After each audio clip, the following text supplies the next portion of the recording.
오늘 말씀은 여러분 조금 어렵습니다. 오늘 말씀 준비하는데 시간은 시간대로 많이 그리고 과연 잘 설교를 할 수 있을까 이런 생각이 들 정도로 부담이 되는 말씀입니다. 왜냐하면 본문만 보는 것이 아니라 배경을 좀 봐야 되기 때문입니다. 에스겔 선지자와 다니엘 선지자는 포로로 끌려가서 포로지에서 예언을 했던 선지자입니다. 대부분 선지자들과 달리 이 사람들은 바벨론의 포로로 바벨론으로 끌려갔습니다. 바벨론의 느부갓네살은 유다를 3번이나 침공하게 됩니다. 도표를 보시면 3번의 침공을 하는데 첫 번째는 BC 605년, 주전 605년에 바벨론이 들어와서 예루살렘을 침공하고요. 왕족과 귀족들을 다 끌고 가버립니다. 이때의 왕은 쇠사슬로 묶어가지고 605년 당시에 여호와김이고요. 그 다음 여호와김, 그 다음 시예요. 김긴시 우리가 이미 했던 대로 여호와김이라는 왕은 쇠사슬에 끌려서 결박당에 끌려가고요. 이때의 왕족과 귀족들이 많이 끌려가게 됩니다. 이때 끌려간 사람이 다니엘이에요. 다니엘과 세 친구가 1차 침공 때 끌려서 바벨론으로 끌려가고요. 그리고 597년 8년 뒤에는 바벨론이 2차로 침공에 들어옵니다. 이때 들어와서 왕은 여호와긴이고 여호와긴뿐만 아니라 그 여호와긴의 모친과 아내들 그리고 용사들 힘 좀 쓰는 사람하고 다 해서 10,000명을 끌고 가고요. 특별히 2차 때 끌고 간 사람들이 기술을 아주 전문적인 이 기술자들 1,000명을 끌고 가면서 11,000명의 포로를 끌고 갑니다. 그러면 예루살렘에 남은 자들은 누가 남았는가 하면 빈천한 자, 아주 돈 없고 가난한 자들만 다 남기고 바벨론이 다 끌고 가버려요. 3차 침공은 이 586이다 생각하시고 586년에 쳐들어와서는 이때는 엄청나게 아주 예루살렘을 초토화시켜버리는데 이때 왕이 시드기야인데요. 포위를 하고 나니까 예루살렘을 포위하고 나니까 극심한 기근에 시달리게 되니까 이때 활동했던 선지자가 예레미야예요. 사람의 고기를 자녀를 잡아먹게 돼요.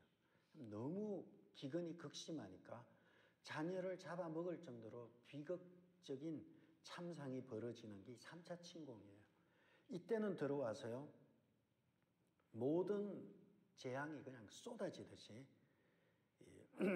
당시의 왕이었던 시드기야 앞에서 아들들을 싹 다 죽여버리고 시드기야의 두 눈을 뽑아버리고 사슬을 결박해서 끌고 가버리는 것이 586년이에요. 그리고 이스라엘 백성은 비참하게 바벨론으로 싹 끌려가고 예루살렘에 남은 사람은 소위 말해서 좀 말하기 그렇지만 별 볼 일 없는 사람들만 다 남고요. 성전의 금이라든가 성전 기구 솔로몬 성전의 금으로 뭘 만들고 한 거 홀딱 벗겨서 싹 다 가져가 버리게 됩니다. 예루살렘은 나라를 잃어버렸어요. 2차 침공 때 에스겔이 끌려가고 이때 모르드게 잘 아시죠? 이때 그 에스더의 사촌 오빠 모르드게도 에스겔이 끌려갈 때 2차 침공 때 포로로 끌려가게 되죠. 이렇게 해서 예루살렘은 초토화돼 버리고 유다는 망하게 되었어요. 여기에 대해서 이사야 선지자나 예레미야 선지자나 이런 선지자들은 한결같이 하나님께 불순종했기 때문이다. 끊임없이 메시지를 외치기 시작해요. 그런데 망조가 들면 끝까지 불순종해요. 그래서 하나님은 이 몇 번의 기회를 주셨어요. 그런데 끝까지 불순종하자 마지막에는 비참하게 망하게 되죠. 이 이야기를 에스겔이 들은 거예요. 에스겔은 2차 침공 때 끌려갔어요. 597년, BC 597년에 끌려갔습니다. 그때 끌려갈 때 나이가 그냥 편안하게 들었어요. 25살에 끌려갔어요. 25살에 끌려가서 5년이 지나서, 그러니까 597-5 하면 592년이 되죠. 592년에 바벨론의 그발 강가에서 하나님의 신이 그에게 임하면서, 그리고 그는 알게 되는 거예요. 하나님의 성령이, 하나님의 신이 에스겔에게 임하면서 그는 하나님이 여기까지 오셨구나. 그것이 1장 4절부터 보면 막 하나님께서 급하게 예루살렘을 떠나서 바벨론으로 오는 장면이 나와요. 하나님께서는 그의 백성을 떠나지 않아요. 하나님은 여러분을 떠나지 않아요. 예루살렘에만 계신 것이 아니라 여러분이 어디 가든지, 감옥에 갔더니 하나님이 감옥까지 쫓아오셨어요. 그래서 요셉과 함께 감옥에 계셨어요. 그들이 애굽에 있었더니 애굽에 따라오셨고요. 그들이 애굽에서 출애굽하니까 출애굽할 때 하셨고요. 그들이 광야에서 구름 기둥과 불 기둥으로 함께 하신 하나님이 바벨론까지 따라오셨어요. 불순종한 그들을 따라오셨던 것입니다. 이렇게 에스겔은 하나님께로부터 소명을 받게 되면서요, 신분의 변화가 일어나요. 여러분, 에스겔의 신분은 제사장이에요. 구약의 선지자들 중에 가장 똑똑한 선지자가 에스겔이에요. 왜 그런가 하면 선지자들의 문체를 다 확인해 보니까 에스겔이 제일 똑똑하고 예레미야가 그 다음 똑똑하고, 제일 막 거친 사람이 호세아는 좀 가방끈이 짧고 이렇게 놓고 보면 제일 많이 배운 게 에스겔이에요. 그런데 에스겔의 걸 여러분 보시면 정확해요. 에스겔은 1장부터 보면 정확하게 연도를 정확히 찍어요. 그러니까 그때 내가 그 시기 할 때 그 시기 했거든 이렇게 말하지 않아요. 1장 1절에 30째 해 되던 해에 하늘이 열리고 막 이렇게 나와버려요. 30째 해가 그러면 자기 나이가 30이면 그럼 언제라는 거야? 그러면 여호와긴이 끌려간 지 5년째 꼭 집어서 얘기를 해요. 그러니까 이 사람은 언제, 어디서, 누가, 무엇을, 어떻게 이것을 정확하게 기록한 사람이 에스겔이에요. 그래서 에스겔은 쉬워요. 연도가 정확하니까 이 파악이 쉬워요. 이 에스겔이 25세 끌려가서요, 30이 되었을 때 하나님의 부름을 받으면서요, 그가 이전에는 제사장이었어요. 레위인으로서 제사장 출신이었어요. 그런데 30살이 될 때에 하나님이 찾아오시면서 그는 선지자로 바뀌어요. 제사장에서 선지자의 사명을 감당하게 되죠. 그러면서 에스겔 선지자로 되는 것이죠. 에스겔서 1장 1절에 보면 이렇게 돼 있죠. 정확합니다. 거기 본문에 보시면 30째 해 넷째 달 초닷새, 뭐가 대충 얘기해도 되는데 30째 해 넷째 달 초닷새 내가 그발 강가에 잡힌 자 중에 있을 때에, 30째에는 자기 생일이에요. 내가 30살 되던 해에 초닷새에 그발 강가에 잡혀 있을 때 하늘이 열리며 하나님의 모습이 내게 보이고 여호와긴이 사로잡힌 지 5년 그 달 초닷새에서 여호와긴이 잡힌 것이 2차 침공 때였어요. 그러니까 2차 침공이 지난 5년째 될 때 내가 30살 되던 해에 그발 강가에서 말씀을 받았다. 꼭 집어서 얘기를 하죠. 그러면서 4절에 보면 내가 보니 북쪽에서부터 폭풍과 큰 구름이 오는데 주님이 오시는 장면이 나와요. 주님이 예루살렘에만 계신 것이 아니라 우리에게 찾아오시는 거예요. 주님이 여러분이 가는 곳마다 다 찾아가는 거예요. 그래서 감옥까지도 가고요. 그래서 바벨론 포로까지 와요. 하나님은 예루살렘에만 계신 것이 아니라 포로지까지 찾아오시는 거예요. 그것을 보게 되는 거예요. 에스겔은 사실은 지금 5년이 지났지만 37장이 쓰여질 때는요, 586년 이후예요. 1장에서 32장까지는요, 586년 비포 586이에요. 그러나 33장에서 48장까지는 애프터 586년이에요. 그래서 37장이 쓰여질 때만 해도 에스겔은 이스라엘이 망했다는 것을 알고 난 뒤에 37장을 쓰게 됩니다. 그래서 지금 37장에서 보면 에스겔은 이스라엘 백성이 오랜 전쟁으로 인해서 예루살렘이 초토화돼 버리고 나라를 잃어버리고 우리가 포로로 와 있다는 것을 알게 된 것이, 알고 이 37장을 쓰게 된 것입니다. 반면에 너무너무 억울한 것은 우리는 이렇게 나라 잃은 백성으로 살아가는데 유다를 멸망시키고 그 못된 짓을 했던 바벨론은 전성기를 맞이하게 됩니다. 초강대국의 길을 가요. 바벨론 제국은 영원할 정도로, 얼마나 영원한가 하면 요한계시록에 보면 그 악의 상징이 바벨론이에요. 크고 번성한 바벨론이 악의 상징이에요. 그 정도로 이 바벨론은 초강대국을 이루며 전성기를 구가합니다. 이것을 보면서 에스겔의 마음속에는 우리는 미래가 없다. 우리의 미래는 없다.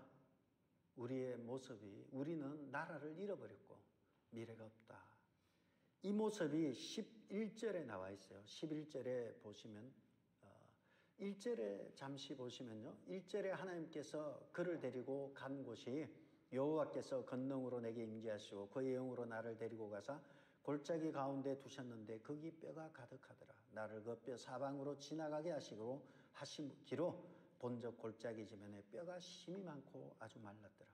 뼈가 가득한 골짜기로 하나님이 끌고 가신 거예요. 그러면서 하시는 말씀이 11절에 보시면 또 내게 이르시되 인자야 이 뼈들은 이스라엘 온 족속이라. 그들이 이르기를 우리의 뼈들이 말랐고 우리의 소망이 없어졌으니 우리는 다 멸절되었다. 이 뼈들이 이스라엘 백성이라는 거예요. 지금 이스라엘 백성의 모습이 이 말라 비틀어진 뼈, 다 말라서 이제는 밤만 되면 못 지나가. 이리 막 날아다녀서 귀신들이다 그럴 정도로 말라 비틀어진 그 뼈, 이러한 뼈만 남은 이것이 너희들의 모습이다. 너희들 이 모습이 이와 같다는 거예요. 이스라엘의 모습이 하나님께 불순종함으로 처참한 지경에까지 이르게 됩니다. 희망이라고는 찾을 수 없는 죽음의 골짜기, 절망의 골짜기로 하나님이 에스겔을 데려가셨습니다. 처참한 골짜기에서 하나님께서 에스겔에게 명령을 하십니다. 그것이 4절에 보시면 내게 이르시되 너는 이 모든 뼈에게 대언하여 이르기를 너희 마른 뼈들아 여호와의 말씀을 들을지어다. 4절에서 여호와의 말씀을 대언하도록 하시게 됩니다. 그래서 5절에 이 뼈들에게 말씀하시기를 내가 생기를 너희에게 들어가게 하리니 너희가 살아나리라. 6절에 그 뼈에는 이 순서가 있어요. 심줄이 있고요. 힘줄이 있고 힘줄 그 다음엔 살이 있고요. 살 그 다음엔 가죽이, 살 껍데기가 있고 그리고 껍데기가 이렇게 다 형성이 되게 했다는 거예요. 그리고 7절에 가면 그 껍데기가 말짱한 가운데 7절에서는 내가 명령을 따라 대언하니까 8절에 그 뼈에 힘줄이 생기고 살이 오르며 가죽이 덮이니 그 속에 생기는 없더라. 생기는 없는데 이 뼈들이 막 착착착착 달라붙고 그렇게 되었습니다. 수많은 마른 뼈들이 들어맞으며 서로 연결되기 시작하였고 뼈에 힘줄이 생기고 살이 오르며 가죽이 덮였습니다. 그때에 두 번째 하나님께서 또 말씀하십니다. 껍데기에다가 대언하라는 거예요. 9절에 내게 이르시되 인자야 너는 생기를 향하여 대언하라. 생기에게 대언하여 이르기를 주 여호와께서 이같이 말씀하시기를 생기야 사방에서부터 와서 이 죽음을 당한 자들에게 불어서 살아나게 하라. 10절에 이에 내가 그 명령대로 대언하였더니 생기가 그들에게 들어가며. 여기서 우리가 두 가지를 봐야 됩니다. 두 가지는 뭔가 하면 첫째는 하나님의 말씀을 대언하라고 해서 대언했더니 뼈들이 맞았다는 것이고요. 두 번째 하나님께서 대언하라고 대언하였더니 생기가 사방에서 불어서 살아나기 시작했다는 거예요. 그래서 마침내 큰 군대가 되었다는 것입니다. 죽음의 그림자가 가득한 곳에 생명의 역사가 나타나고 절대 절망의 상황에서 절대 희망의 상황으로 바뀌어지고 그리고 살아있는 큰 군대가 되었던 것입니다. 여러분, 무엇이 절대 절망에서 절대 희망으로 변화시켰나요? 여러분, 무엇이 이렇게 마른 뼈가 살아있도록 하게 하였습니까? 무엇이 그렇게 했나요? 여호와의 말씀. 그 다음 또 뭐가 있나요? 생기죠. 말씀과 생기예요. 그런데 정확하게 하나님의 말씀이 대언되었을 때 뼈들이 붙었고요. 하나님의 말씀이 대언되었을 때 생기들이 막 살아서 생기들이 다니면서 살아나기 시작한 것입니다. 마른 뼈와 같은 절망적인 상황에서 절대 희망의 상황으로 변화된 것은 하나님의 말씀을 대언하였을 때 이러한 창조의 역사가 나타났던 것입니다.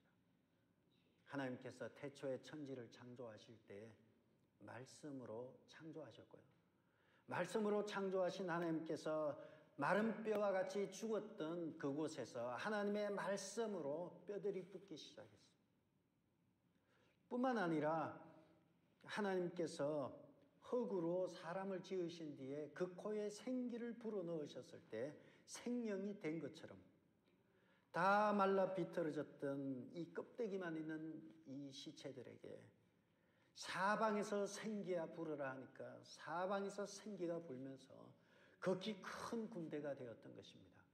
이것은 천지 창조할 때 보면 인간을 창조할 때 모습이 연상되게 되어 있어요. 말씀으로 천지를 창조하시고 성령으로 생명이 되게 하신 것처럼 오늘 두 번째 창조에서 주님께서는 말씀으로 뼈들을 붙이시고 성령으로 그들을 살아나게 하시는 역사가 나타난 것입니다. 그러므로 여러분, 하나님의 말씀은 육신의 치유의 능력뿐만 아니라 육신의 질병보다 더 깊은 질병은 마음의 상처입니다. 하나님은 육신과 마음의 상처까지도 하나님의 말씀이 가게 되면 치유와 회복이 일어나는 것입니다. 그러므로 하나님의 말씀은 희망입니다. 죽은 것을 살려내는 길은 하나님의 말씀밖에 없어요.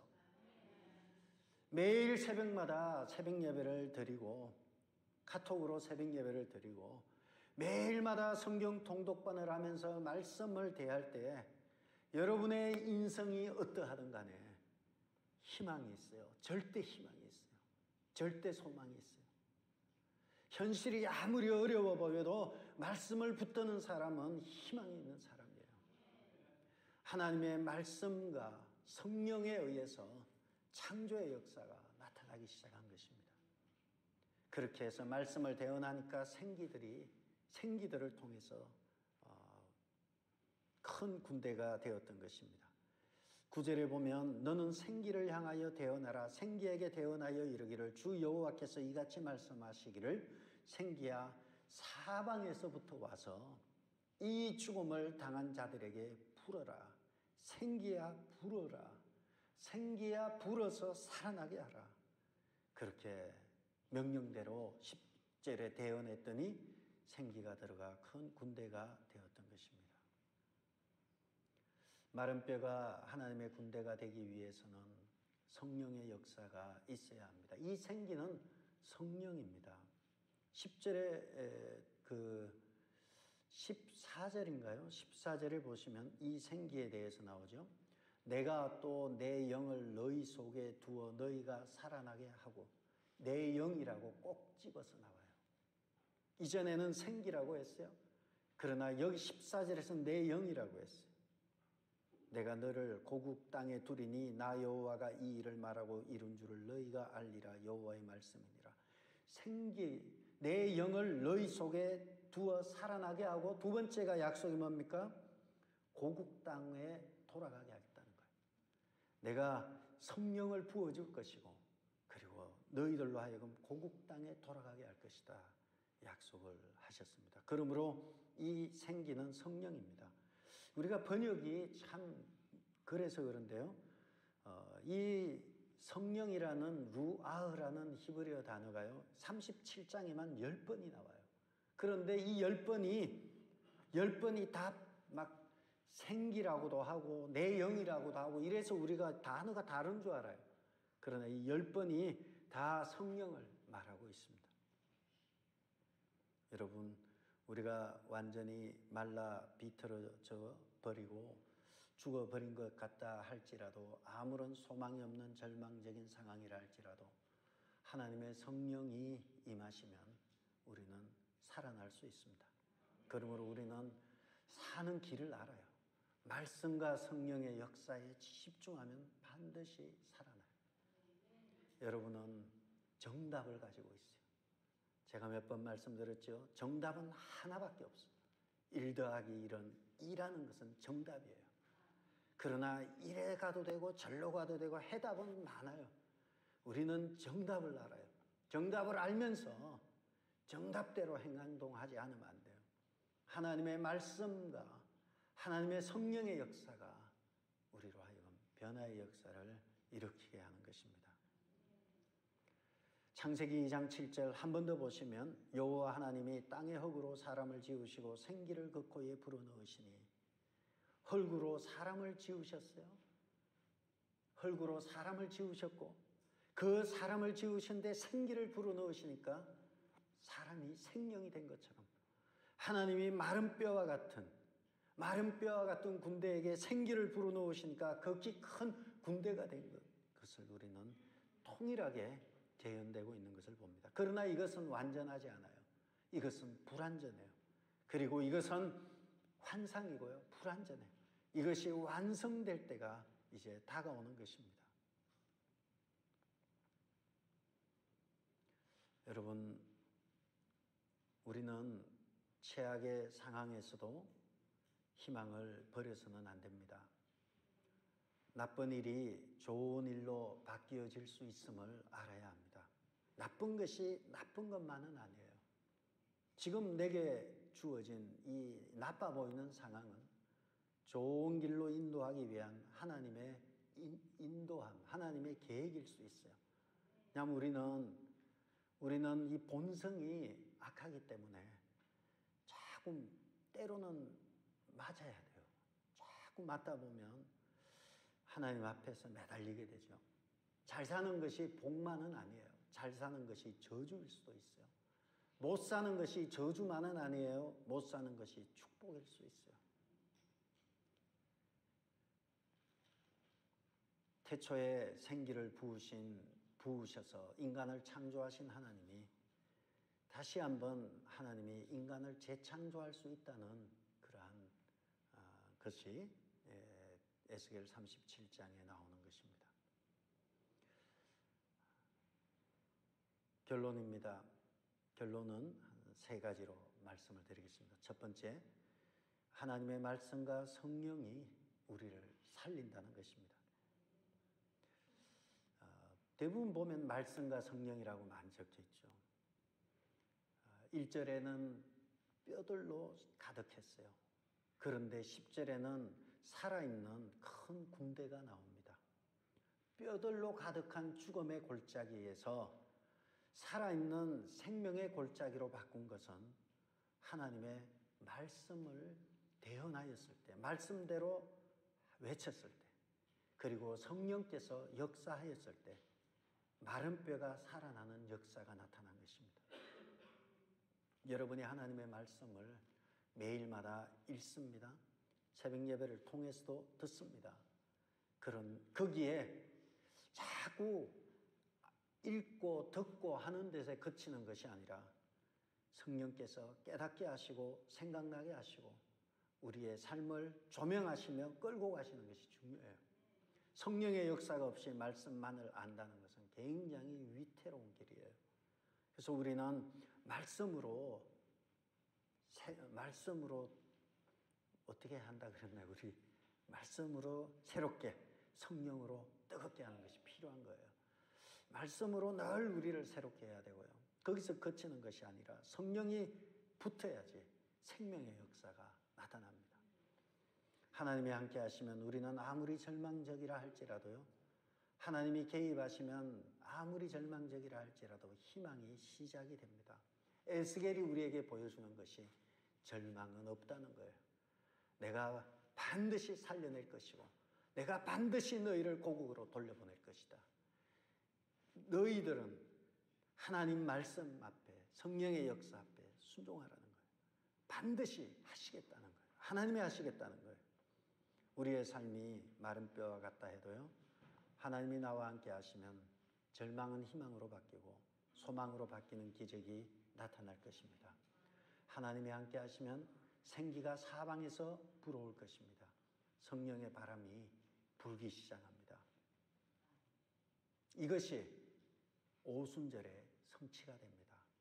이것은 지금 에스겔서에서는 앞으로 조만간 몇십 년 뒤면 예루살렘으로 돌아가는 역사적으로 이것이 성취가 돼요. 그러나 이것이 성경적으로 성취되는 것은 예수님께서 이 땅에 오셔서 인류의 모든 죄를 지시고 십자가에 죽으시고 부활하신 이후에 제자들에게 말씀하셨어요. 너희는 예루살렘을 떠나지 말고 내가 너에게 약속한 것을 받을 때까지 예루살렘을 떠나지 말고 기다려라. 그리고 그들이 마가의 다락방에 모였습니다. 그리고 떠나지 아니하고 그곳에서 기도하며 저녁 기도에 힘쓰며 매달릴 때 호련히 하늘로부터, 그 다음 뭐죠? 하늘로부터 급하고 강한 바람 같은 소리가, 사방에서 생기야 부르라. 급하고 강한 바람 같은 소리가 있고요, 호련히 강한 바람 같은 소리가 있고, 불의 혀같이 갈라지는 것이 임하면서 그곳에 성령이 임하게 되면서요, 사방에서 바람이 불어오면서 성령의 역사가 나타나면서 그곳에 성령으로 말미암아 재창조의 역사가 나타난 것입니다. 그리고 그곳에서 교회가 탄생하게 된 것입니다. 성령으로 말미암아 우리의 영이 새로워지고 교회가 탄생하게 되는 계기가 사도행전 2장 1절에서 나타나는 것입니다. 그리고 이것은 요엘이 예언한 대로 베드로가 외치게 되죠. 하나님의 영이 내게 임하셨으니 내가 내 신을 만민에게 부어주리니 젊은이와 늙은이가 그리고 자녀들이 예언하고 환상하고 꿈을 꾸는 일이 나타날 것이다. 그대로 하나님께서 성령이 임하면서 완전히 성취되게 된 것입니다. 하나님께서 모든 사람에게 성령을 부어주심으로 우리는 전혀 새로운 존재가 되었습니다. 고린도후서 5장 17절에 보면 누구든지 그리스도 안에 있으면 새로운 피조물이라. 이전 것은 지나갔으니 보라 새 것이 되었도다. 새 것이 되었도다. 우리는 새 것이 되었어요. 우리 안에는 성령이 계십니다. 성령이 오셔서 내 안에 계심으로 말미암아 너희가 하나님의 성전인 것과 하나님의 성령이 너희 안에 거하시는 것을 알지 못하느냐. 우리는 하나님의 성전이고 성령이 우리 안에 거하게 되는 것입니다. 하나님은 또한 성령으로 우리에게 오신 하나님은 떠나지 않아요. 임마누엘로 오신 그 하나님은 떠나지 않습니다. 에스겔을 통해서 좀 어려운 얘기를 하고 마치겠습니다. 신학적으로 에스겔을 통해서 옛 언약은 실패했습니다. 시내산에서 받은 두 돌판의 언약은 실패로 끝나버리고요, 이스라엘 백성은 옛 언약을 버림으로 인해서 하나님께 바벨론에 의해서 무서운 징계를 받게 되었습니다. 이제 그들에게는 더 이상 돌판의 언약이 의미가 없어져 버렸습니다. 그래서 에스겔을 통해서 주님이 하시는 말씀은 내가 내 영을 주는데 내 영은 돌판에 새긴 것이 아니라 신비에 새긴다는 거예요. 내 영은 마음판에 새겨버린다는 거예요. 돌판에 새기는 것이 아니라 마음판에 새겨서 내가 더 이상 떠나지 아니하고 너희가 함께 하겠다는 약속을 하는 거죠. 그래서 옛 언약의 실패와 새 언약을 보여주는 것이 에스겔입니다. 그리고 성령이 오셔서 우리에게 내주하시고 거주하시면서 떠나지 않으심으로 우리가 이제 새로운 피조물이 되었던 것입니다. 그리고 하나님은 결코 우리를 떠나지 않습니다. 이제 여러분이 어디 있든지 어디로 가든지 무엇을 하든지 계속 동행하실 것입니다. 비록 우리가 하나님을 다소 외면하고 하나님 그렇게 변덕스럽지 않아요. 이스라엘 역사를 605년에서 586년 동안 그 많은 기회를 BC 700년, 800년 전에도 엘리야와 엘리사 선지자를 통해서 수없이 많은 경고를 주셨지만 그들은 듣지 않았어요. 많은 선지자들을 또 보내주셨지만 듣지 않았어요. 하나님은 우리의 잘자란 죄에 막 화내고 때리고 미친 것처럼 막 난리치지 않아요. 인내하시고 인내하시고 인내하십니다. 그리고 마침내 다루십니다. 하나님은 우리를 인치셨어요. 떠나지 않으십니다. 아브라함과 이삭과 야곱과 함께 하셨고 애굽에서도 출애굽에서도 그리고 어디로 가든지 심지어 불순종해서 그들이 바벨론으로 끌려갔을 때라도 하나님은 바벨론까지 따라가셨습니다. 그리고 말씀하셨어요. 동일하게 여러분에게 말씀하십니다. 이사야 41장 10절에 있는 대로 이사야 선지자도 같은 외침이죠. 두려워 말라 내가 너와 함께 함이라. 놀라지 말라 내 하나님이 됨이라. 내가 너를 굳세게 하리라. 참으로 도와주리라. 참으로 나의 의로운 오른손으로 붙들리라. 두려워하지 말라는 거예요. 내가 함께 하겠다는 거예요. 비록 지금은 첫 끌려가가지고 죽도록 맞고 왕은 두 눈이 뽑히고 왕행자들은 다 칼 맞아 죽고 나라가 이게 무슨 나라인가 도대체 우리는 어떻게 살아야 되나 막 고민하지만 하나님께서는 잠시 잠깐이다. 두려워 말라. 내가 너와 함께 할 것이다. 놀라지 말라. 내 하나님이 될 것이다.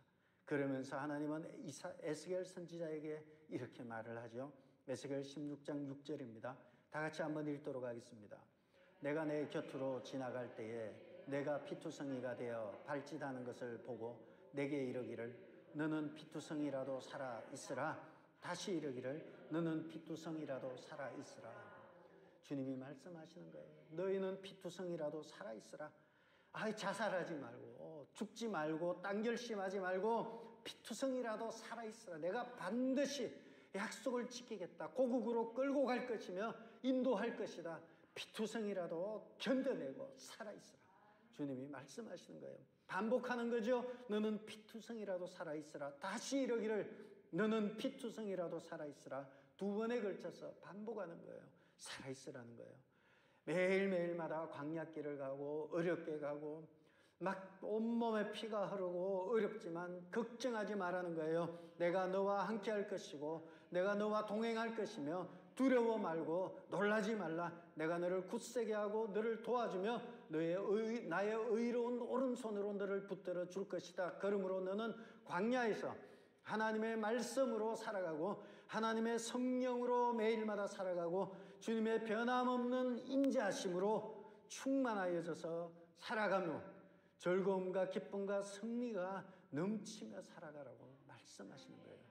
이러한 말씀과 성령과 하나님의 사랑으로 말미암아 매일매일 감격과 감동과 은혜가 넘쳐서 기쁨으로 피투성이라도 견디면서 승리하며 살아가는 여러분 되시기를 주의 이름으로 축복합니다. 기도하겠습니다. 아버지 하나님, 어려운 세상에서도 믿음 가지고 승리하며 살아갈 수 있도록 주님의 말씀과 기도로 거룩해지며 성령의 도우심을 따라 성령의 충만함을 받아 매일매일 승리하는 복되고 귀한 성도들 되게 도와주옵소서. 예수님의 이름으로 기도드렸습니다.